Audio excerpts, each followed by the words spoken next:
credentialed people suddenly looked ridiculous. Hillary Clinton herself was so shocked by the results that night that she refused to give a concession speech. She went to bed hoping it was just a dream.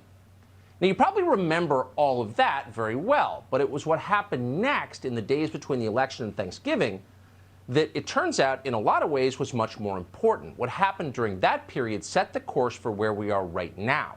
And where we are right now is speeding toward one of the great disasters in our history.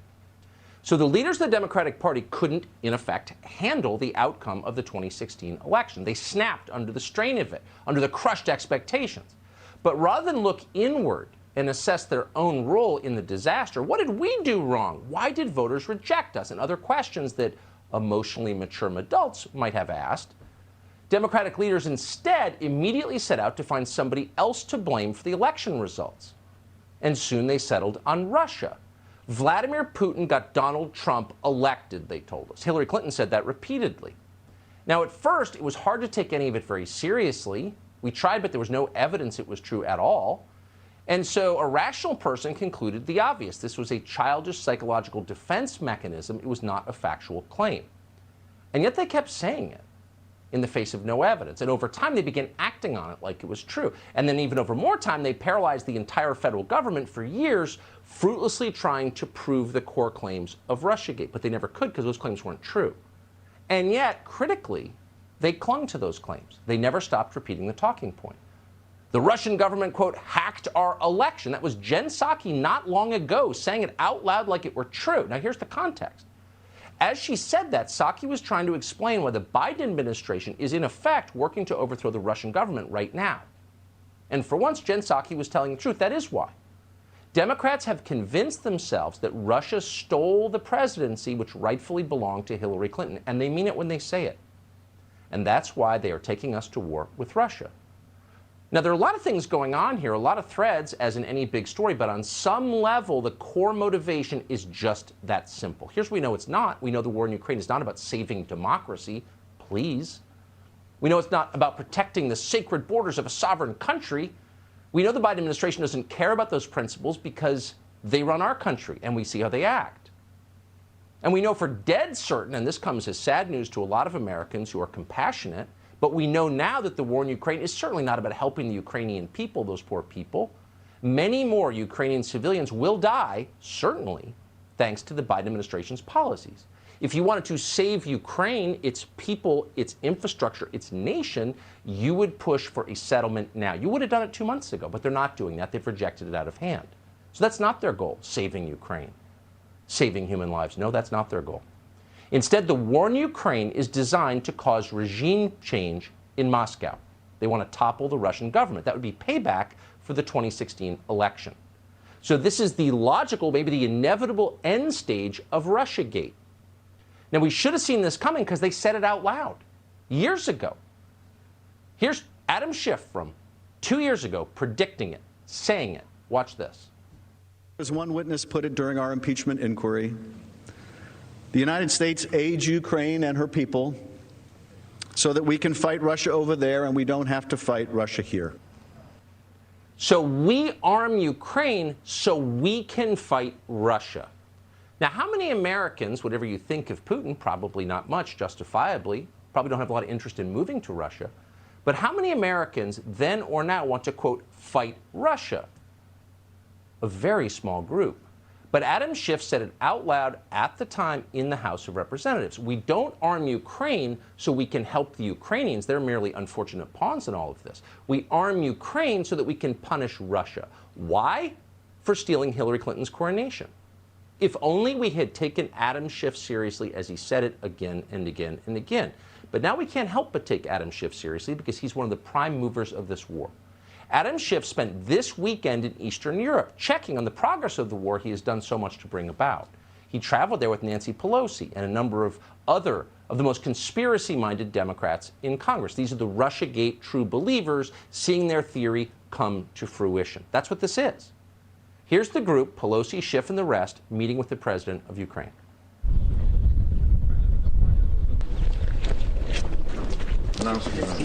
Nice to meet you. Thank you for coming. Pleasure to meet you. I'm Jim McGovern from Massachusetts. Nice to meet you. Thank you very much. President, Hi good to see you again. Yes. You're welcome. Hi, Jason Crow from Colorado. Nice to meet you. Adam Schiff from California. You're very welcome. Honored to meet you. So how did Adam Schiff and Nancy Pelosi wind up in charge of America's foreign policy as we stand on the cusp of a third world war? And why are Republicans supporting them? And what happens when you put people with a demonstrated lack of boundaries or self-control or wisdom in charge of something as important as the fate of nations? Well, here's what happens. Watch as one after the other, the Democrats you just saw on tape announce that this regime change is not nearly over. In fact, this war has just begun. Watch. But one thing is really clear that this delegation wanted to send, but also President Biden has made very clear with his most recent aid package request. It is a historic request that we're going to push hard in the United States Congress to help pass. And it sends a very simple message. We are not interested in stalemates. We are not interested in going back to the status quo. The United States of America is in this to win it. And we will stand with Ukraine until victory is won. That was Congressman Jason Crow, a confirmed buffoon, telling us that we're not in it to achieve a stalemate. We're? Really? Some of us were under the impression, based on their public statements, that we were defending the sovereignty of another country, Ukraine, that it's not up to us, it's up to the voters of Ukraine, because Ukraine's a democracy. But here's Congressman Crow telling us we're not going to accept a, quote, stalemate. We're in it to win it. We're going to win. We're here till we get victory. Well, that raises the obvious question, what is winning? What is victory? How do we know when we've won? Well, Jason Crow didn't tell us. And neither, by the way, did Nancy Pelosi. She just said we're going to keep sending weapons to Ukraine, quote, until the fight is done. We believe that we are visiting you to say thank you for your fight for freedom, that we are on a frontier of freedom, and that your fight is a fight for everyone. And so our commitment is to be there for you until the fight is done. How did we get here exactly? Do you feel betrayed?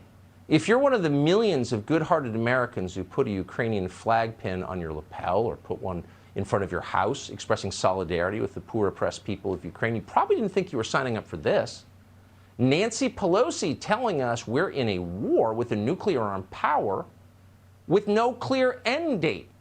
Seen that movie before? Oh, we just finished one after 20 years in Afghanistan. Will it look like that? This is an open-ended conflict, said Nancy Pelosi, just like the war on terror. And just in case you missed it, they all repeated that line. Here's your nightmare again. Adam Schiff in charge of the war against Russia. Watch. The whole freedom-loving world has an interest in the outcome of this war and ensuring that Ukraine is victorious. And we are determined to do everything in our power to make it so. We are proud to stand shoulder to shoulder with Ukraine, and we will until victory is won. These people are playing dress up. They have no idea what they're talking about, and they don't care. They get to pretend to be statesmen for a day.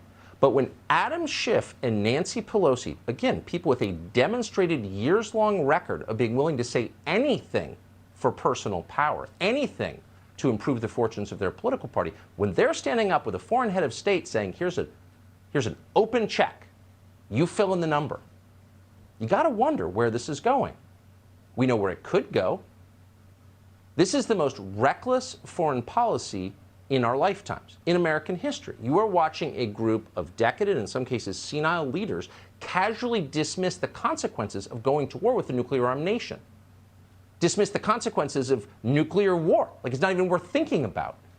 But it is worth thinking about. They tell us daily Vladimir Putin is evil and insane, and that may well be true. But this same man has threatened to use nuclear weapons against the United States and Western Europe if this continues. And why don't we believe him?